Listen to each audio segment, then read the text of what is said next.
everybody. You're listening to Talking Callers. I'm your host, Money Mikes, and your co-host, KK, is back. I'm back. She's back. How was your time with your family? It was so good. Yeah. So good. Who was all there? My dad, my sister, brother-in-law, and niece. She's so cute. She's so big. How old is she? 4. Jackie, I hope I'm right on that one. I'm pretty sure she's 4. She's old enough to ride all the roller coasters now at the theme park, so she's very excited about that. So she's like 5 foot tall? We're a tall family, so. I somehow doubt that she's tall enough to ride all the roller coasters at all the theme parks, Well, but maybe the one you went to. Yeah, there was one roller coaster and little kid rides, so, but she could get on them. She got on them? She got on them. Did she want to go back on them after she got on them? I think she's over the little kid rides. I think she wants more of that rush. She's a thrill seeker. She is a thrill seeker. Which doesn't run in the family because you are not a thrill I'm seeker. not. But that's weird for me because my sister definitely is. My dad is. I'm the weird one. So you're the weird one out. I'm the safe Sally. Let's just say I already knew that, folks. Anyways, I want to kind of get into this episode with some questions that have been asked, and I want to answer them. So we all know from episode 2 that I work in the car business, and one of the thing that I do currently is finance. Mm-hmm. Most of you will know as the finance manager or F&I guy. Some of us go by business manager. And I kind of touched a little base on it, and I realized from all of you that were asking so many questions, apparently I just didn't explain enough. No. I left it too open. Yeah, and lots of numbers. Yeah, well, we're not going to do a lot of numbers. Thank it is God. What I do. I do numbers. I amortize loans and this and that for a living. But one of the main things is that I touched bases on how I get paid, and I never really explained it. Okay. And I talked about chargebacks. So I get paid commission. Okay. Which means that when I sell something or when I secure a loan for a bank, I get paid a percentage of those profits. What do you sell? Well, so I sell insurance and protection for vehicles. So like your warranties, like, the people that call you is like, we've been trying to reach you. I'm not that guy. But you're actually that guy. But I'm the guy that when you go to finance office so that you can sign all the paperwork and make your purchase official. Yeah.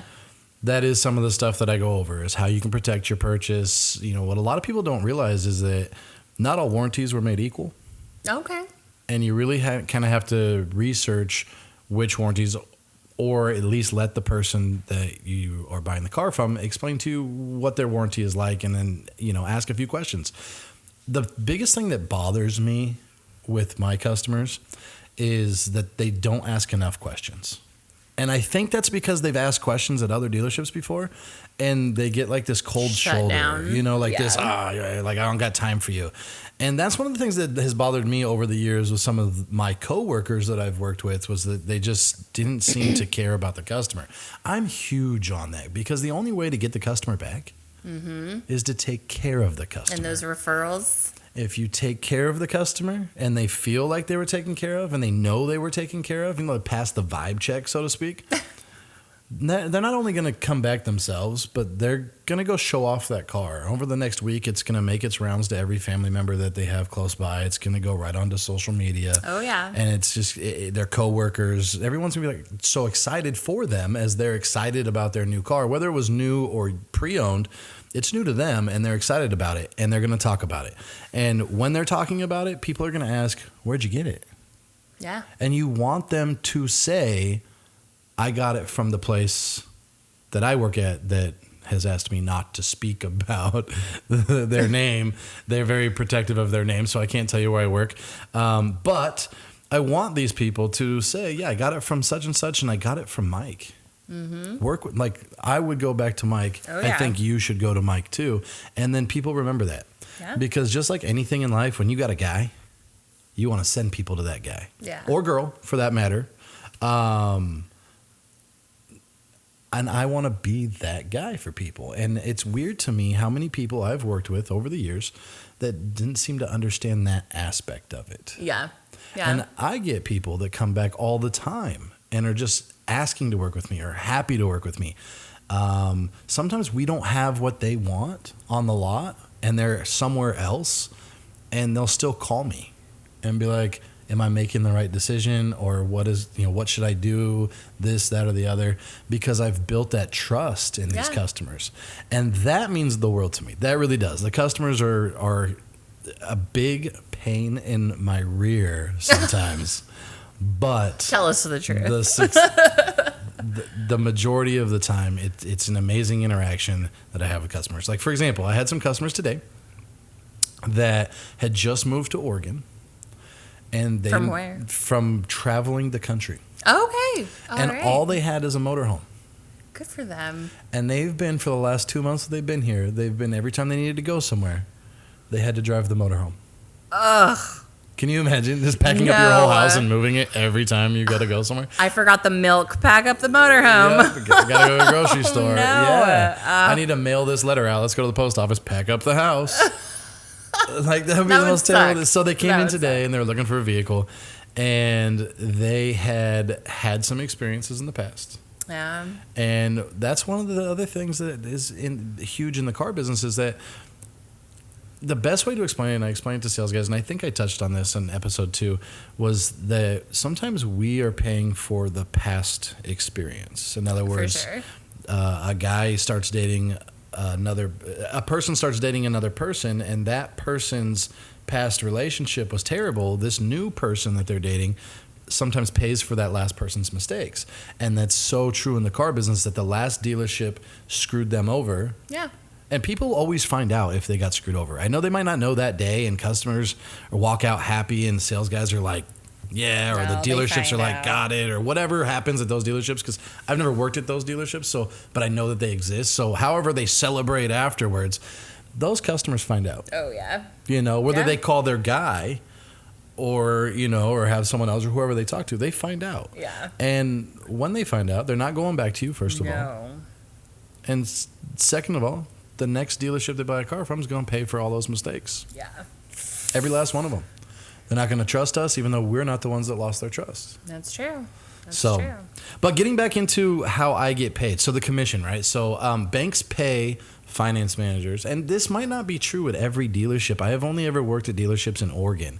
And every state, that's one of the beauties about having 50 states, is that they all have their own laws. Yeah. It's not just the United States and we all have this law. Now, there are laws that we all have to, but each state has their own individual laws as well. And so when I'm speaking about these things, I want you guys to keep in mind that each dealership can have a different pay plan for their finance manager, and different states may have different laws and different ways of paying their finance managers. But the way I get paid at the dealership I work for in the state of Oregon is I get paid a percentage of what is called reserve. So when a customer comes in and they get a loan, and here in the Northwest, we have so many credit unions that the majority of the loans go through credit unions, and the credit unions pay a percentage of the interest. Well, they pay a percentage of the amount financed to the dealership, and then the dealership pays me a percentage of that amount. And that amount can be, depending on the credit union, can be 1%. So if you're financing $50,000, 1% is $500. So I did say we weren't going to do a lot of numbers, but these are easy numbers. Okay. And so the dealership gets paid $500 to write that loan. The customer doesn't have to pay that money. The bank pays that money. Now, the customer is paying the bank interest. We all know that we pay the bank a lot more than we borrow from the bank because of the interest rates, and that's how they pay us, as a part of that money. Some banks pay 2%. Some credit unions, I should say, pay 2%. And so $50,000 loan, that's $1,000. And then I make my commission off of that. The profit margins on vehicles, because of the competition and then also warranties and things like that, are very minimal. So the majority of the money that I make is from the banks. And what most people don't realize is that when you don't take a loan, the finance manager isn't making any money. Now, like I said, I'm speaking about my pay plan, but I've worked at multiple dealerships where this is the case. If there's no loan, there's no reserve, there's no money being paid by a bank to the dealership, and we don't get paid on the gross profit of the car itself. We only get paid the ways that I just told you. Yeah. Ouch. So, Ouch. And currently I'm having a month where I'm in like 70% cash deals. So I've done 70% of my job this month for free. So people, you don't want to pay in cash when you buy a car? Well, or you don't. I think if you don't have to take a loan, then yeah, pay in cash, because Yeah. obviously you're saving yourself money, and I want that for you. Yeah. I want that for every one of you. I want all of us to be able to eventually buy our cars in cash. But that being said, since we're talking about how I get paid, I'm doing my job for free when that happens. Yeah. I am literally spending all this time, and I'm writing the contract still. I'm doing the DMV work, the title work, the compliance paperwork with the state that I live in and the manufacturer that I work for. And I'm doing all of this, and granted, it's only a couple hours of my day, not with the customer, because there's a lot of it that I do without the customer. There, like I'm with a customer maybe 20 minutes, Yeah. 30 minutes tops, unless the customer. First-time buyers, I like to spend a lot of time with. Yeah, And because they don't really know. Because they don't know what they're anything. doing. Yeah, and I know that if I'm their first experience, Yeah. that I'm going to set the narrative for every experience they Yeah. have after that. So if I give them a bad experience, then they're always going to be going into buying a car like it's a bad experience. And so what I do is I like to slow down, and when we're going through each form, I like to explain what the form is that they're signing and why Yeah, they're because signing sometimes it. those guys just flip right through them, like sign here, sign here, sign here. Like what? Like what? Like what I mean, am most of the time signing? that is what I do. Yeah, and that's because most people have bought a car before and they've signed all these things before. Yeah. And let's face it, if you don't want to sign one of the things that I'm asking you to sign, Then you're not getting the car. you're not buying a car. Like it's that simple. True. So you have to sign it, and most people feel obligated, but it doesn't mean that you can't read what you're signing or you can't ask questions, especially if it's like a form you haven't seen before. Because if your last car was a Toyota and now you're buying a Chevrolet, there could be different paperwork because the manufacturers themselves have certain compliance paperwork to make sure that the dealerships are doing it the way they want them to, because Yeah. it's like a franchise. Quick side note: I used to call Chevrolet, and I meant it with all my heart. I used to spell it wrong. I used to what? Spell it wrong. Well, I think I might still spell it wrong. I don't know. I spelled it wrong for like 6 months. Mind you, I write contracts. So I was putting it on official contracts, loan contracts, and spelling Chevrolet wrong for 6 months. My Not one- no one was like, Not hey, one person caught it. my No guy, bank, no creditor, no there's funder, no general manager of mine, no coworkers. Nobody ever caught that I was spelling it wrong. I was putting an extra E where it didn't belong. at the end. Is there an E at the end? I was spelling it Chevrolet instead of Chevrolet. But it's really weird because like these are official binding contracts, Yeah. and there is probably about 400 of them out there. They're driving Chevrolets. Chevrolet is spelled wrong. Yeah, I probably. So yeah. Anyways, but one of the other things that I got a lot of feedback about was that I had said something about chargebacks. I had brought up that I have chargebacks, but I didn't explain what chargebacks are. So this is a good time to explain how I can go to work and wind up owing the company money instead of making money. I could literally go to work all month and get a bill instead of a paycheck. That would suck. It gives me anxiety. Yeah. It gives me anxiety just Especially thinking about it. Yeah, and especially in like a time like that during the pandemic, you get kind of worried that things are going to be crazy, things are going to not work out, and then all of a sudden like people are still buying cars, and it wasn't like 2008 all over again. Like it was completely different, although we were preparing for Yeah. no cars to be sold. But now that we're kind of out of the pandemic, that's what's happening. The rates have gone up so high that people, one, if they have the cash, they're trying to pay cash. Yeah. Two, they're looking for cheaper cars because inflation has been so high that they can't really afford a high payment, and there's not a lot of cheap cars because even the price of cars have gone up because of inflation. So you're just getting a lot of people that just are not able to buy, they're not willing to buy, or they're just paying cash, which means a person like myself is not making the normal amount of money that I would normally make. That being said, you get a lot of people that are trading in. Like, okay, so I have a gentleman that bought a 2500 Silverado diesel, $80,000 truck last month. Okay? Mm-hmm. And the bank paid me the reserve at 2.25%. I don't do numbers, so what is that? It's about $1,700. That's what the bank paid in reserve. Okay. Also, this person bought some insurance protections like the warranty and gap insurance. And they decided this month they saw this beautiful orange Camaro, drop top, convertible, SS with the VA. I mean, beautiful car. I mean, even I looked at it every day when I came to work. I was like, man, I could drive that. I'm a truck guy, so obviously I didn't buy it. But this truck guy comes in a month later, he sees it, and he trades his truck in.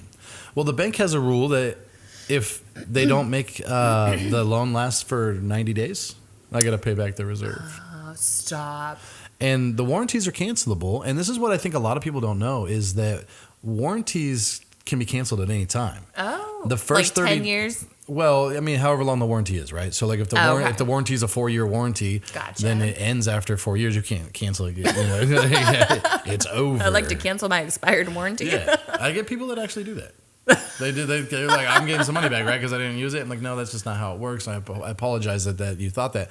But let's say you cancel it within the first 30 days. Speaking of specifically the product that I sell, you get a full 100% of your money back. It's guaranteed. It's in writing. Everything that we do is in writing. If I'm telling it to you, it's in writing, and you always protect yourselves.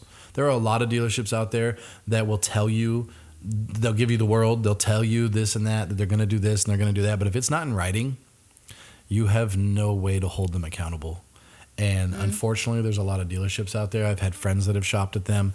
I've had customers come in and trading in vehicles that they got from places like this where it wasn't in writing, so they forgot. Oops. They don't remember telling you that. We never said that. We've all heard this, right? Yeah. Yes. So always get it in writing. Hence the part where I'm saying it's in writing. Now, if it's past the 30 days, then you get a prorated amount. So this person, even though it was last month, it was a little past the 30 days, but they got the majority of I think they like $10 is all that it cost them because of the prorated amount. Well, I have to pay back the amount of money that I made on that as well. So I can't tell you how much I paid back, but this was Saturday. And on Saturday, I did 2 cash deals and that Camaro deal. And I wound up paying my company to go to work that day. So I went to work and made $0. I don't get an hourly base. I don't get a base. I literally just commission. And chargebacks can be deadly. They can take your whole paycheck. Yeah, it sounds like it. So, that's crazy. Right? That's crazy. So it's really kind of crazy, and it is a tough time right now. This month has been terrible, but that's not your guys' problem. That's what I'm dealing with.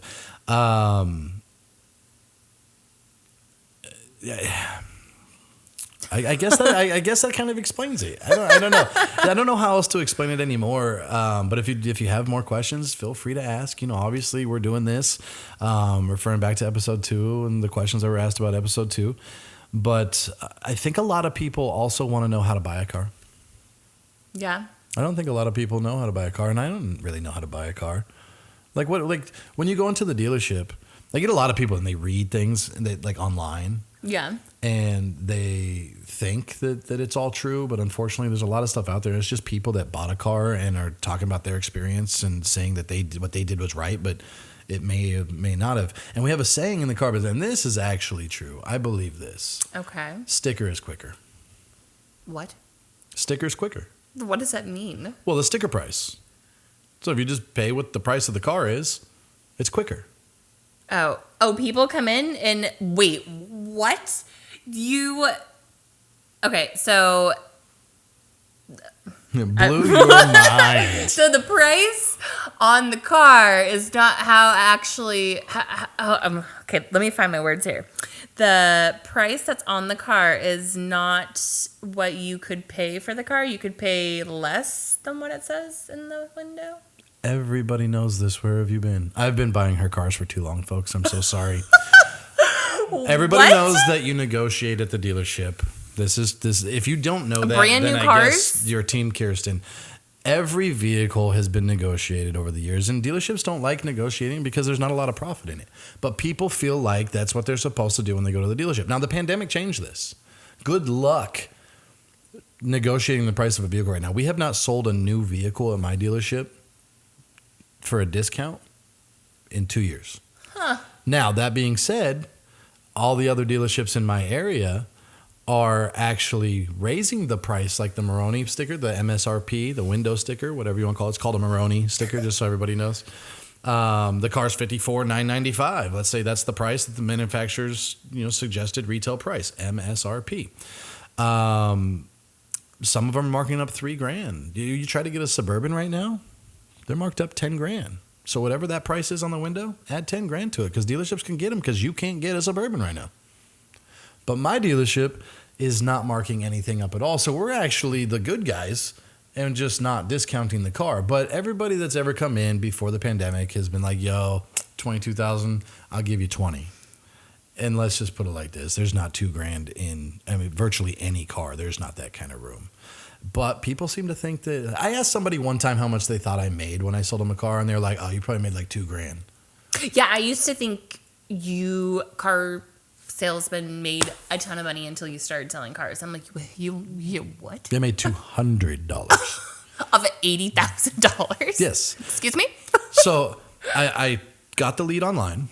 I spent time writing out an email, reading your response email, answering all of your questions, responding to your email, then setting an appointment for you to come in, spending roughly an hour and a half of the time, like physical time with you, test driving the car, explaining the features, and doing all this. Mind you, all of the time that I spent between my last collaboration, the last time I spoke with you, and when you got there, to make sure that I knew this vehicle inside and out so I could answer all of your questions. So time studying, okay?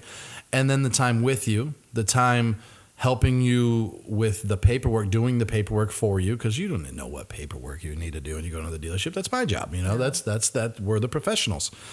And so when it's all said and done, I've put in 5 hours, right? 5 hours, $200. That's $40 an hour. That's great. That's great money. I think a lot of people would love to make $40 an hour. I would like to make $40 an hour. But then there's those 5 hours, the rest of my day, that I didn't sell a car. So now we take that $200 and we divide it by the 10-hour day that I just worked, and it's actually $20 an hour. Yeah. Now that's great money to a lot of people still. Yeah. That's what I think. That's like $38,000 a year. 40. I don't know. I'd have to pull up my computer. It's not as good as $40 an hour. Then. But it's not as good, right? And so you have to look at it like this. And here's the adverse of that. You have some cars where, because sales guys are paid a commission. They are paid either a minimum if the vehicle doesn't have enough gross in it to pay them the percentage of their commission, or every once in a while you get, like I had a lady one time, it wasn't even her. Like, it was, okay, this is the weirdest situation. And this is what happens sometimes. And this is where a sales guy can actually make a lot of money on a car. Okay. I made $1,500 personally selling this car. It was a Subaru Crosstrek. It's a wonderful car, very sought after. I think a lot of people drive them. It's a little small for me, 6'3", 250 pounds, but it's a pretty popular car, especially here in Oregon. But I get a call from this lawyer in LA, and he's asking, he says, is that Crosstrek still on your vehicle? And I asked him, make sure we're talking about the right vehicle. Are you talking about the blue one or the white one, blah, blah, blah. And we figured out that we're talking about the right one. And I said, yeah, that's absolutely on our vehicle. It's available. And he says, all right, great. Yeah, my daughter has an Audi, but it doesn't work anymore. So she needs a new car. And she goes to the university up there, which is the University of Oregon. And I was just noticing that it says, and I'm just going to throw a hypothetical number out there, $22,000. And I can call her right now and tell her that she can come in and get it if you'll do it for $500 off. Now, most every salesperson will go to their desk manager and go, hey, boss, I got a guy. He's made an offer. I legit was like $500 off. Dude, tell your daughter to come in. I got this. And he goes, no, I got one last thing, though. And I was like, okay, what is it? And he goes, her car doesn't run. It's completely broken. And I'm going to need you to tow it to the junkyard or whatever it is. I need you guys to cover that cost and make sure that it's handled, because I can't do it from here and I don't think she's capable. And I was like, wow, you have such high hopes for your daughter. But okay. You taught her well. Yes, I maybe she's going to be a lawyer too and won't have to worry about these things, and she'll just pay people like you do. And so I was like, okay, not a problem. Send your daughter in. And so he actually has his daughter call me, and she says, "Hey, Mike, I'm so and so. I'm gonna be coming for the cross trek. Are you available at 3:30?" You know, I was like, "Actually, I'm not available till 4:15, but if you come in 4:15, I'll be able to help you out." This lady, this girl, this teenage college student, Yeah. drives the Audi in. Stop. Drives it in. What? So she lied to her dad? It's the best I can come up with. She just wanted a new car. But So an she Audi told her for a dad. Subaru? So it was like I can't remember, it was like an A3. It was you know, it wasn't, and it was a little older, and she had definitely needed some driving lessons because it was dented and dinged up, and Yeah. you know, like bumper half ripped off, and some, you know, bungee cords holding the front bumper on. Stuff like Oh, that. okay. Yeah, So right? it was time to retire. So it was like definitely like, you know, it. But see, here's the thing though, he wanted us to just take it off his hands Yeah. because it was broken. He wanted us to pay for the tow truck, Yeah. and we could keep the whatever money we got from the scrapyard. That was literally what this gentleman, her father, told me I needed to do when she got to the dealership. Huh.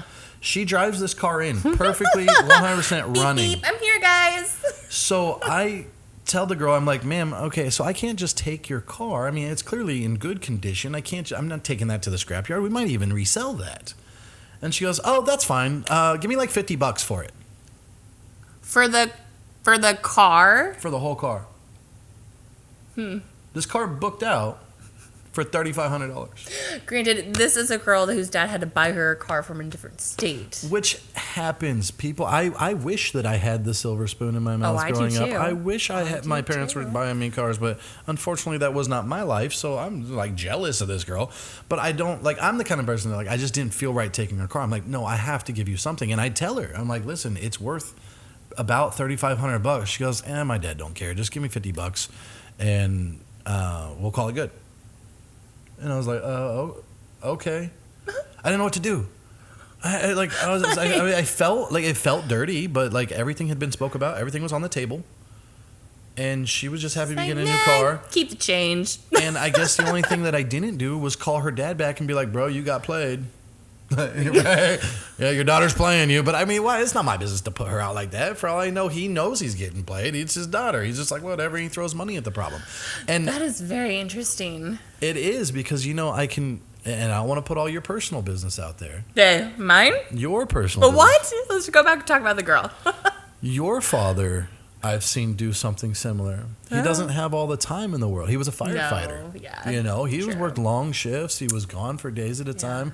He was a hero. I mean, I think all of us can agree that firefighters are heroes, especially after 9/11. Like, Yeah. firefighters get the job done. Yeah. And so where he didn't have time, he threw money at you. Yeah, we were well off. But whether you're well off or not, you know, like, so my grandma, for example, she does not have money. Yeah. She doesn't. And I say my grandma because my parents died a long time ago, and my grandma is basically my parent. She gives me her time. She, like, for our wedding, she couldn't afford to buy us a gift. Yeah.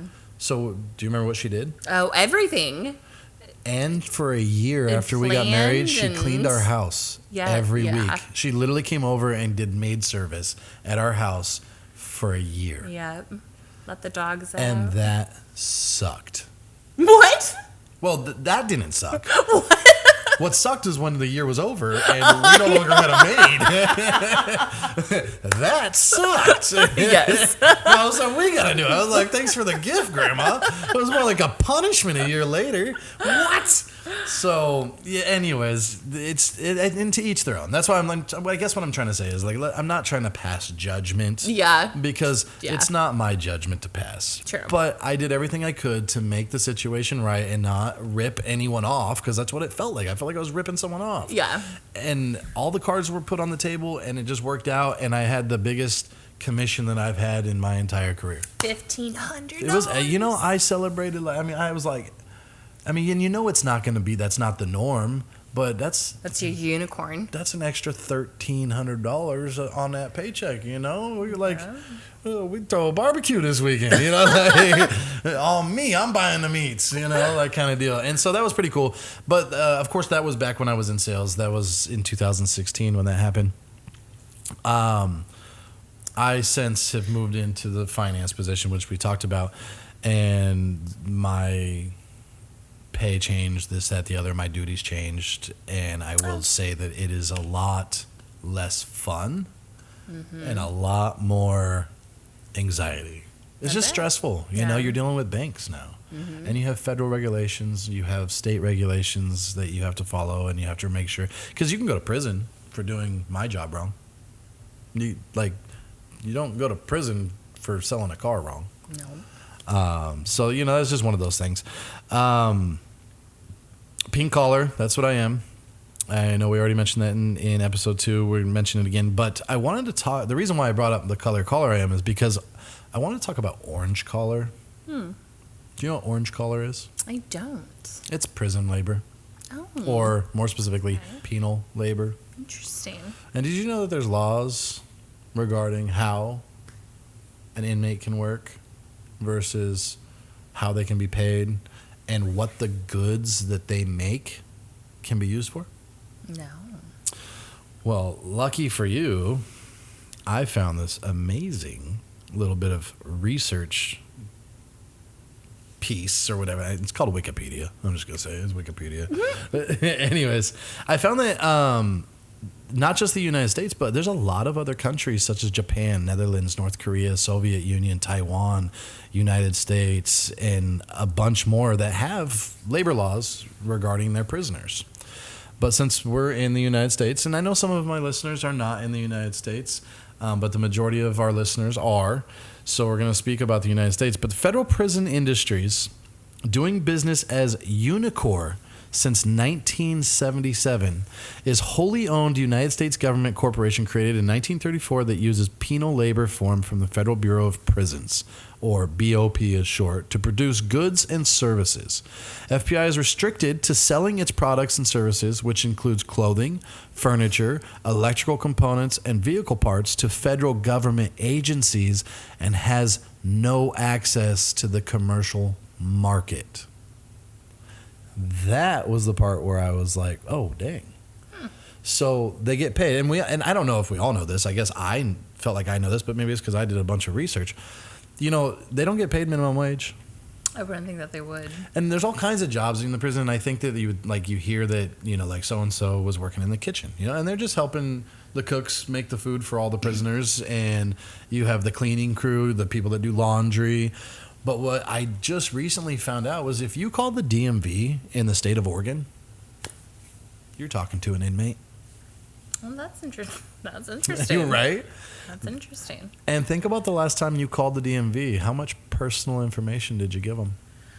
Everything. Your social security number, your license number, everything. That's crazy. Now there is I did through my research. I did find there is a vetting process. They don't let people with identity frauds, you know, like things like that. They don't let those kinds of people or those people with those crimes work certain jobs. Depending on what your crime is, will dictate what kind of job you can have. But license plates are made in the prison system too. I knew that one. And so that makes sense, though, because they're just stamping them, they're getting them, and then they're mailed. I think they're given to the DMV, and then the DMV mails them out to you. But it was kind of nerve-wracking when I found out that I called the DMV to set an appointment, and they want all my personal information. And I'm talking to an inmate. Right. So there is actually a jeans company, and this is one where I cannot find anything to support the legality of this. And it's almost like it's just been wiped. Like it's like I just can't find anything. But there is a clothing brand called Prison Blues. They make jeans and overalls, blue like denim. Yeah. And they're like Carhartts or Dickies. They're made for blue collar workers, for hard working, you know, out in the field loggers, you know, welders. Yeah. You know, just fishermen, different, you know, stuff like that. And they're made by inmates. That's why they're called Prison Blues. Makes sense. Prison-made blue jeans.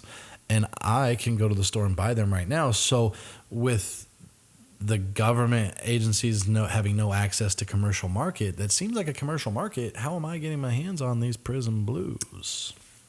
I don't know. So here's another interesting one. In Taiwan, inmates in Taiwan are required to work during their stay in prison but receive a wage for their labor. That is literally the only rule regarding penal labor in Taiwan. If you're in prison, you have to work, but they're going to pay you. There you go. Which is much different than in the United States. You don't have to work. You can literally just sit in your cell, Do your read a time. book, hope you don't get shanked. I don't know. Right. and just do your time. And it's just, it's just kind of crazy to me. So for those people that do want to go to prison, and I'm sure there's some out there. That's on my bucket list. Yeah, people that, hey, you want to experience it? You can. Just commit a crime. And you can get paid when you're there. But you don't get paid very much. But you don't get paid very much. Which brings me to how I know this. You researched it. Last year, I got hit by a guy that wound up in prison. Oh. So I was pulling out of the neighborhood, and I stopped at a stop sign, and I see this cop, not this cop, well, I did eventually, but either way, I see this car coming at me at like 80 miles an hour, and I'm just like, you know what? I'm going to stay right here. He's probably just going to keep going, and I see 20 cop cars with their lights on behind him chasing him, and I'll let them all go by, and I'll make my left-hand turn, and I'll go to work, and I'll probably forget about that after I tell a couple people at work that how crazy I saw a cop chase, right? And so as I'm waiting, this guy that's driving this like 09 Toyota Highlander, and I'm in a Chevy Silverado, decides he wants to turn where I'm at. Last minute, going 80 miles an hour. Locks him up, locks eyes with me. I don't know why. It was kind of a weird thing. It was just like, boom. This is happening And right cranks now. the steering wheel, loses control, and slides right into the side of my truck and just down the side of my truck.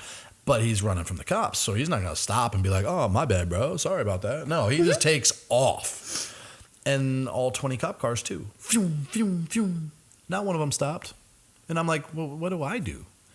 Does anyone else, I mean, do you know what you would do in that situation? Like, what are you supposed to do?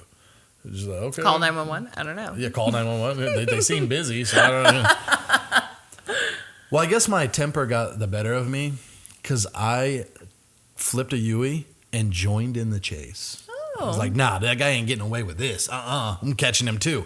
And I'm going like 80 miles an hour and behind all of the cops. And I guess the cop that was in front of me saw me and decides to like slow down, cut off the road. And I stop and he's like, you can't come with us. You cannot be involved in this No, police chase. This is not for you. And I'm like, well, what do I do? He hit me. He's like, what? No, if he would have hit you, one of the officers would have stopped. I was like, well, they didn't. So what do I do? And he's like, oh, is that the damage right there? And I was like, yeah, the whole side of my truck. He's like, oh yeah, he messed your truck up bad.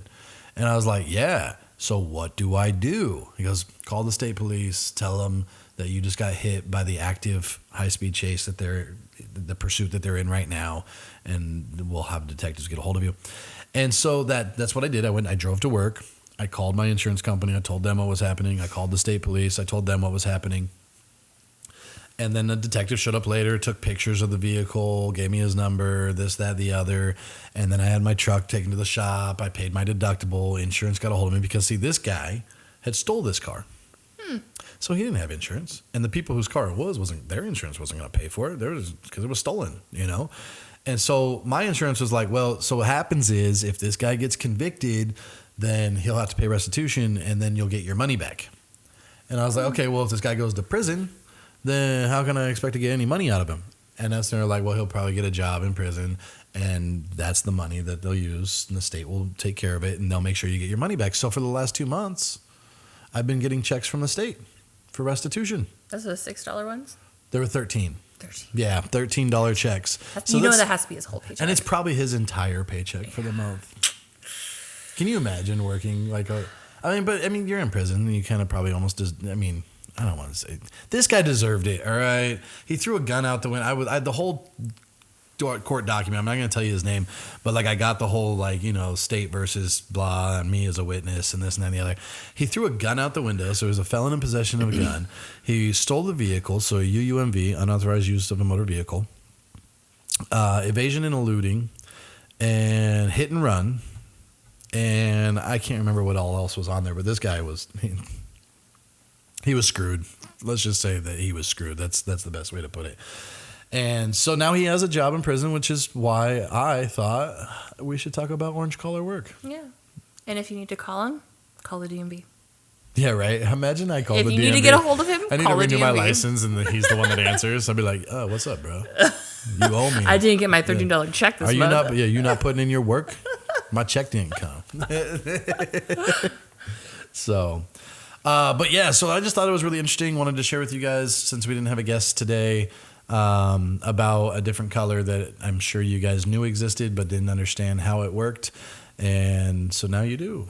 If you go to prison, you can get a job and you can make some money. All right. Everything from answering DMV phone calls to folding sheets to doing laundry to cooking food to mopping floors. And they even have prison work camps Interesting. where the people get to. So these would be like your low risk, your lowest risk of like flight risk, I guess you would call it, where they get to go out in the public and work. Now, most of the time, this is done like forest camps where they clear brush. Yeah, not in civilization. Yeah, and this is in Oregon because we all know, like, from the way forest fires break out in California, that like they don't clear brush down there. But here in Oregon, Was that a diss? Yes, absolutely, 100%. Here in Oregon, we take care of our forests differently than the states that are surrounding us, and that's why we don't have such bad forest fires. Granted, we get forest fires. They are just easier to contain, don't burn up as many houses, neighborhoods, and acreage. And that's because of these forest work camps where they go out and they clear this brush. They clear the stuff that would make a fire get out of hand quickly. And then also the timber companies, so not the orange collar workers, but the timber companies, they, you know, like people are always so mad, especially here in Oregon, we have a lot of activists or tree huggers, as people call them, that are against clear cutting. Mm-hmm. Well, the thing about clear cutting is, and that's when you see, for those of you that don't know what clear cutting is, next time you're looking at some mountains and you see a bald spot on the side of a mountain, like as if someone just took and shaved, you know, the side of your head, that'd be your bald spot. That would be, people call that clear cutting. Well, it is clear cutting. They're cutting clear all of that land right there. But they do it very methodically. Mm-hmm. They do it in like patches, so that way if a forest fire breaks out over here, it can't spread through this entire forest. It's like its own natural barrier to keep a fire from moving through certain areas. And then here in Oregon, we have replant laws. And so they go back through and they replant more trees than they took out. Yeah. And so that's just one of the things, but that isn't done by that's the timber service Yeah. that does that. That's a different color. So, well, I think that's pretty much what we came to talk about today. I hope you enjoyed the episode. Don't forget to give us some feedback however you can, if you can. If you're watching this on YouTube, listening to this on Buzzsprout, Spotify, Pandora, Podchaser. Pandora? Oh, we're on everything. What? We are on every platform that you can get a podcast on. We're there. I Google. didn't know Pandora had podcasts. Google has podcasts, and we're on that too. That's the second time my mind has been blown in less than an hour. Yeah. We need to calm down. When we stop recording, it'll be the third time. No, so, but that being said, thank you so much to all of you. You're what make this happen. You guys are the best. The best. Thank you, and good night. Bye. Peace.